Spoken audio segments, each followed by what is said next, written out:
Welcome back. Well, we've just come to the end of day 2 of Cheltenham, and what a day that was for us, blimey. Thought we was right old trouble after Cotton Mill. We had a right stonker on that each way, couldn't believe. We thought we'd bang on for a place, but that's racing, that's Cheltenham, and that's why we love punting. If your backside's in Europe, you've got to be feeling pretty gutted. But again, that's the racing, and wow, champagne fever. We couldn't believe it when it started drifting out. It was when it got to 14-1. I just had to, I had to hit it again. What a race! And that's why we love horse racing. It was looking dodgy to first 3 races, but we came back all right in the end, I think. Finian's Rainbow as well was quite handy. So we live to fight another day. So here's day 4 tips, and like we had on the second day there, you just got a punt safe. I mean, we just stuck to our guns, what we knew. We didn't go, and that's what we got to do. Put some money in the pocket and keep it sweet. So here we go, day 4 tips. First race, Triumph Hurdle. If Grametti's not 100%, which we just never know, I think Pearl Swan, if you can get 8-1 out there, I think Pearl Swan is a nifty bet to win this. And obviously a horse for money is Baby Mix, who's being backed. So I mean, I know 6-1, but an each way bet on Baby Mix wouldn't go amiss either. And we've got a nice one on the outside here with quite fancy this Hollow Tree, 16-1. We're hoping he'll run in for a place. So that's the first race, the Triumph Hurdle. Now the county hurdle. This one, Anti-Post Martin's quite keen about. Citizenship 8-1. If you get on that, Citizenship would be a good one. Now I've noticed that there's Snap Tie. I think tomorrow he could well be a well-backed horse. So keep an eye on that. There's 14-1 out there at the moment. If you can get 14-1, 12-1, I might think about snapping the bookie's arm off and banging on each way on Snap Tie, the Philip Hobbs horse. Then to the 240, the Albert Bartlett. Now this race I'm in right old stick about, because there's 2 horses that I absolutely really wanted to get stuck into, and they've ended up in a stone race. So I'm going to play it called Boston Bob. I really absolutely love that. I know he's 7-4. Well, I'm definitely not putting anyone off Boston Bob. I really fancy that one. But the horse I really like, that I really wanted to get stuck into, is Sea of Thunder. With his last time out at Cheltenham, he was running away with it coming to the last, tipped over, and couldn't believe it. He would have run by a country mile. Then the next time out he was a 5th. But if he's back to how he was, I think Sea of Thunder 8-1 is my each way stonker bet of the day. Sea of Thunder. Now to the big one, the one we're all looking forward to. Can't be any punter or horse racing fan on planet Earth that isn't looking forward to this year's Gold Cup. This is going to be about the heart.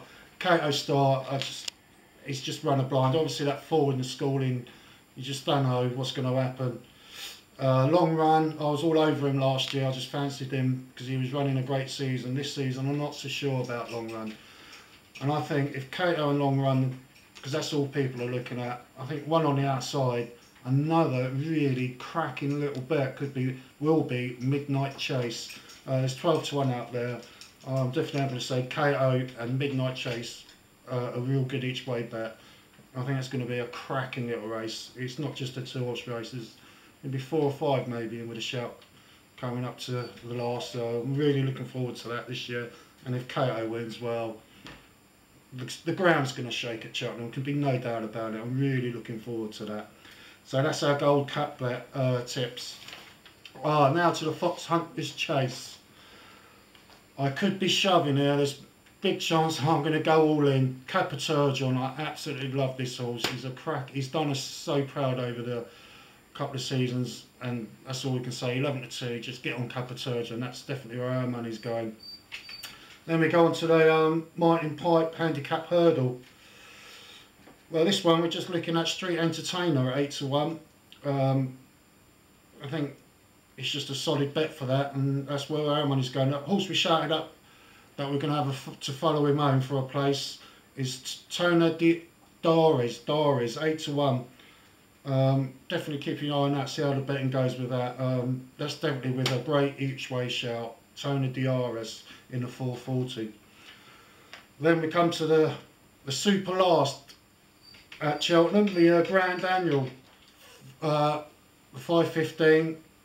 Well, I think we're going to have a couple of bets here because there's an old favourite for us, and it's Cumbershire 12 to 1. I think that is just the stonking bet. Could be the stonking bet of the day actually, Cumbershire.